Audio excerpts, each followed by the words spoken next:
여러분 주님 안에서 평안하셨습니까? 문은석 목사입니다. 이 시간에는 마가복음 시마강의 39번째 시간으로 마가복음 8장 1절로 10절의 말씀을 통하여 예수께서 떡 7개와 물고기 2마리로 4,000명의 거대한 무리를 먹이신 칠병이어의 이적을 베푸신 내용을 증가하겠습니다. 은혜가 되시기를 주님의 이름으로 축복합니다. 먼저 1절을 보겠습니다.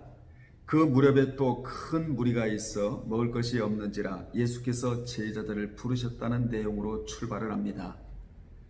예수께서 갈릴리 호숫가에서 병자를 고치시고 천국 복음을 가르치신 지 사흘쯤 될 즈음에 제자들을 부르시어 2, 3절에서 말씀을 하셨는데 2, 3절의 내용을 보면 내가 무리를 불쌍히 여기노라 그들이 나와 함께 있은지 이미 사흘이 지났으나 먹을 것이 없도다.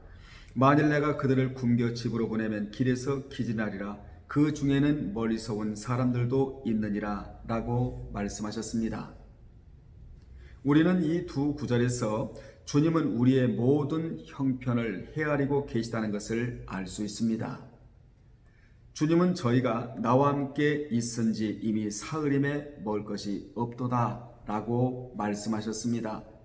즉 주님께서는 사흘 동안 무리들에게 하늘의 복음을 가르치시면서도 동시에 그들의 수중에 육신의 양식이 떨어진 것에 무관심하지 않으셨습니다. 게다가 주님은 무리들 가운데는 멀리서 온 사람들이 상당수 있다는 것까지 모두 알고 계셨습니다. 만일 그들을 현재의 상태로 흩어보낸다면 그들이 먼 길을 가는 동안 배가 줄여 기진할 것도 알고 계셨습니다. 여기서 우리는 주님이 얼마나 우리의 형편과 사정과 처지를 섬세하게 헤아리고 계신다는 것을 알 수 있습니다. 이분이 바로 직관적인 능력으로 무경험적으로 모든 것을 아시는 오이다의 하나님이십니다. 이를 주님께서는 사도 요한을 통하여 계시록 2장 13절에서 다음과 같이 말씀하셨는데 내가 어디에 사는 것까지 나는 다 알고 있다라고 표현하셨습니다. 그렇습니다. 우리가 어느 동네에 또는 어느 리에 시군구에 아니면 광역시에 특별시에 사는 것까지라도 주님은 알고 계십니다. 우리는 그분 앞에 모든 것이 다 노출되어 있다는 사실을 알고 그분 앞에서 먹고 마시며 그분 앞에서 신앙생활을 해야 될 줄로 믿습니다. 육신을 가진 인간들은 때로는 애환과 아픔이 있습니다. 육신의 양식의 문제도 발생할 수가 있습니다. 그런데 그때도 주님은 우리의 헤아림, 주님의 헤아림은 우리 곁을 떠나지 않는다는 사실입니다. 주님은 우리의 아픔을 그대로 느끼시고 우리의 필요를 아시는 분이십니다.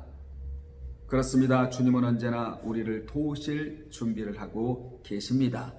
그분을 의지하고 그분께 맡기며 그분에게 기대고 살아가시는 여러분 되시기를 바랍니다. 4절에 보면 제자들이 대답하되 이 광야 어디서 떡을 얻어 이 사람들로 배부르게 할 수 있으리까? 라는 말씀인데 우리는 본절에서 너무나 자주 주님의 능력을 망각하여 불신앙에 빠지곤 한다는 것을 알 수 있습니다. 제자들은 이 광야 어디서 떡을 얻어 이 사람들로 배부르게 할 수 있으리까? 라고 말했는데 이는 굶주린 무리들을 염려하시는 주님의 말씀에 대한 답변입니다. 불신앙적인 답변을 했다는 것입니다. 그런데 당시 상황만 놓고 보면 그들의 말이 일면은 옳았습니다. 왜냐하면 지금 그들이 있는 곳은 광야이고 무리는 남자만 해도 4,000명이나 되었기 때문입니다. 그런데 그들의 답변은 불신앙적인 것이었다는 것에 문제가 있습니다. 그들은 불과 얼마 전에 벳세다 광야에서 주님께서 오병이어로 남자만도 5,000명이나 되는 무리를 먹이신 사건을 잘 알고 있었을 뿐만 아니라 그들이 떡을 무리에게 나누어 줌으로써 주님의 이적에 직접 참여한 경험이 있었기 때문입니다. 그런데도 이러한 불신앙적인 대답을 했다는 것이지요. 그래서 보고 믿는 신앙은 진정한 신앙이 될 수가 없습니다. 마음으로 느껴지는 신앙이 진정한 신앙이 될 수 있는 것입니다. 주님을 눈으로만 대해서는 안 되고 마음으로 대해야 합니다. 여러분 마음과 마음이 연락되는 것을 이름하여 교제라고 말하고 있는 것입니다. 여러분은 주님과 늘 영적인 교통을 이루고 살아가시기를 바랍니다. 그렇다면 제자들이 이렇게 불신앙적인 답변을 한 이유가 무엇입니까? 그것은 바로 그들이 주님의 능력을 망각하였기 때문입니다. 참으로 제자들은 주님의 수많은 이적을 보았으면서도 능력을 수시로 망각한 것입니다. 그런데 그들만 그러합니까? 오늘날 우리도 마찬가지입니다. 우리도 얼마나 많은 은혜를 입고 살아가고 있습니까? 그분의 은혜가 아니면 살아갈 수 없는 존재들이 바로 우리 아닙니까?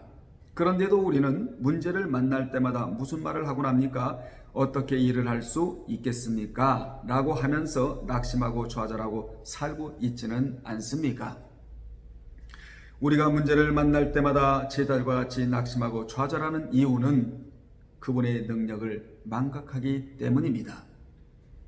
주님은 우상과 같이 허무한 존재가 아니십니다.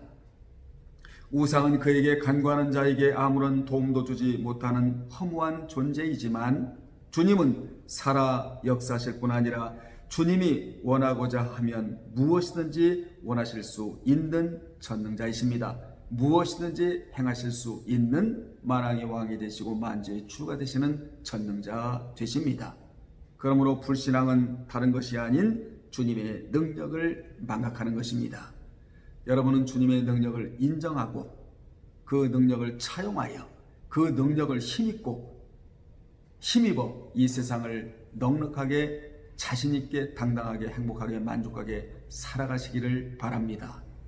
5절에 보면 예수께서 물으시되 너희에게 떡 몇 개가 있느냐?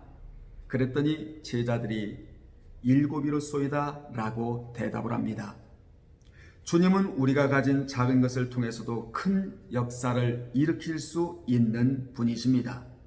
주님은 너희에게 떡 몇 개가 있느냐고 물으셨는데 이것은 먹을 것을 구할 수 없는 광야와 수많은 무리들을 바라보며 절망하고 있는 제자들을 향한 주님의 질문이었습니다. 이 질문은 광야에서 절망하고 있는 우리들에게도 해당이 됩니다. 주님은 너희에게 겨자씨 만한 믿음이 있느냐? 너희에게 겨자씨 만한 믿음이 있지 않느냐? 그 믿음을 왜 사용하지 않고 있느냐고 우리에게도 질문하십니다. 그 적은 믿음을 사용하자 할 때 큰 믿음을 부여받게 되는 것입니다. 여러분이 가지고 있는 것이 무엇입니까? 그것을 묻어주지 말고 사용하시기를 바랍니다. 이같이 주님은 제자들의 부정적이고 불신앙적인 푸념에도 불구하고 그들을 책망하시지 않고 지금 그들이 지니고 있는 음식이 얼마나 되는지를 확인하셨는데 그것은 한 사람의 먹을 한 끼 정도의 적은 양이었습니다. 주님은 오병이어의 기적을 베푸시기 직전에도 이 같은 질문을 하셨는데 그 질문에 제자들은 7이라고 대답을 했습니다. 우리에게도 이같이 질문을 주님이 하십니다. 그때 여러분이 가지고 있는 그대로 아뢰어야 합니다. 솔직하게 담백하게 그대로 아뢰면 그 아뢰는 것을 가지고 주님이 붙잡고 큰 능력을 베풀어 주실 줄로 믿습니다. 6절에 보면 예수께서 무리를 명하여 땅에 앉게 하시고 떡 7개를 가지사 축사하시고 떼어 제자들에게 주어 나눠주게 하시니 제자들이 무리에게 나누어 주었다고 말씀합니다. 제자들이 제시한 떡 7과 작은 생선 2마리에 대해 주님은 그것에 대해 많다, 적다를 논하시지 않으시고 곧바로 4천여 무리를 먹이실 준비를 하셨습니다. 주님은 제자들에게 혹시 더 없느냐라고 묻지 않으셨지요. 주님에게 있어서 양은 아무런 문제가 되지 않았습니다. 왜냐하면 그분은 무에서 유를 창조하시는 분이시기 때문입니다.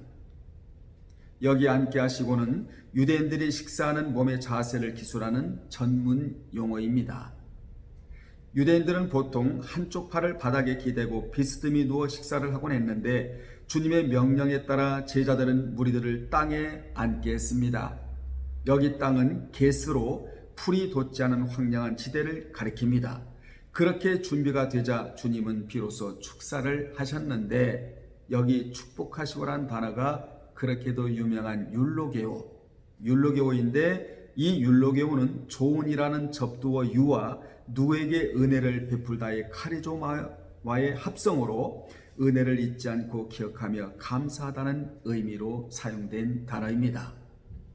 특히 이 동사는 유대에서 절기 음식을 먹을 때나 일반 식사 자리에서 하나님께 감사드릴 때 사용되는 단어이기도 합니다.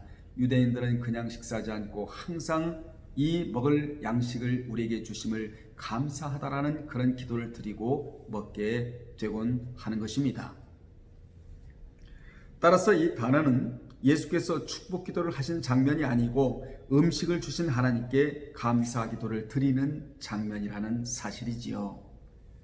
7, 8절에 보면 또 작은 생선 2마리가 있는지라 이에 축복하시고 명하사 이것도 나누어 주게 하시니 배불리 먹고 남은 조각 7 광주를 거뒀다는 내용인데, 여기서 우리는 참 귀한 진리를 깨닫게 됩니다. 그 진리는 다름 아닌 본절에 사용되는 바구니, 이 바구니와 그리고 5,000명을 먹이는 데 사용된 바구니가 전혀 다르게 사용되고 있다는 것입니다. 본절에 4,000명을 먹이시는 데 사용된 광주리는 스피리스라는 단어를 씁니다. 바스켓, 영어로 바스켓 아닙니까? 바구니가, 광주리가 스피리스라는 단어를 써서 이는 이방인의 구원을 상징합니다. 그리고 6장 30절로 44절에 나오는 5,000명을 먹이신 사건에 사용됐던 바구니는 코피노스라는 단어를 써서 이는 유대인들의 구원을 상징합니다. 코피노스는 유대인들이 일상적으로 사용하는 개인 휴대용 바구니로, 즉 이 바구니는 작은 개인이 쓰는 바구니라면 이방인들에게 사용된 바구니는 사람이 들어갈 정도로 아주 큰 바구니를 말합니다. 그만큼 복음을 전해야 할 지역이 넓다는 것을 바구니로 보여주신 것입니다.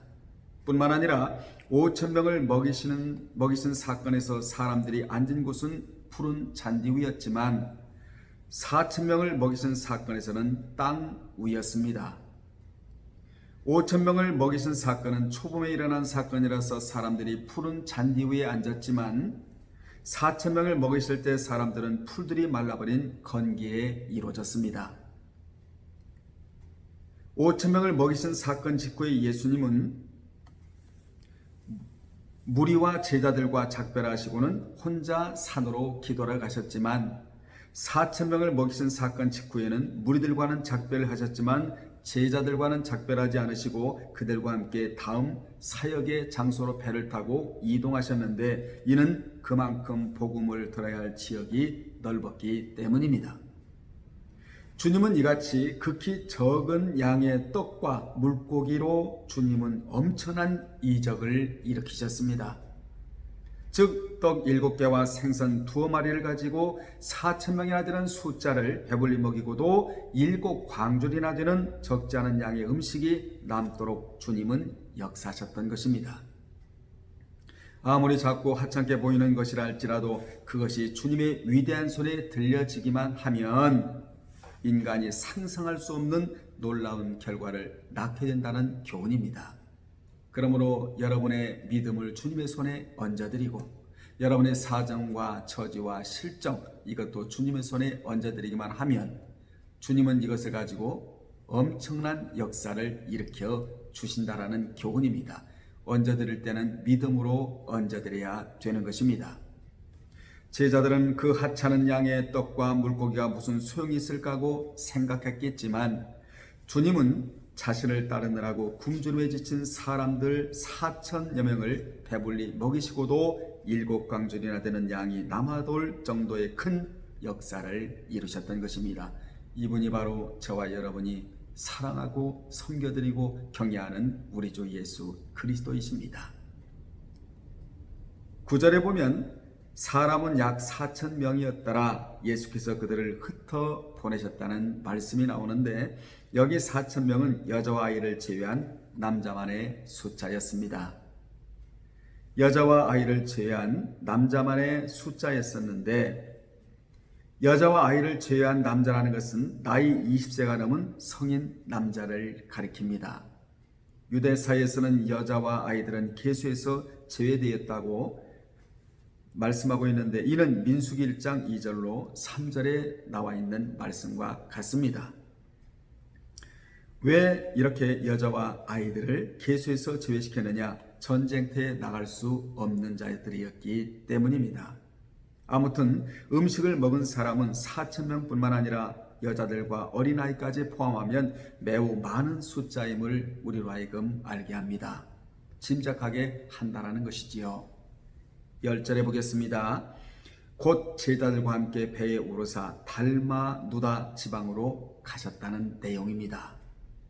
무리를 배부르게 하여 돌려보내신 주님은 곧바로 그의 제자들과 함께 배에 오르셔서 또 다른 사역지인 달마누다 지방으로 이동하셨습니다.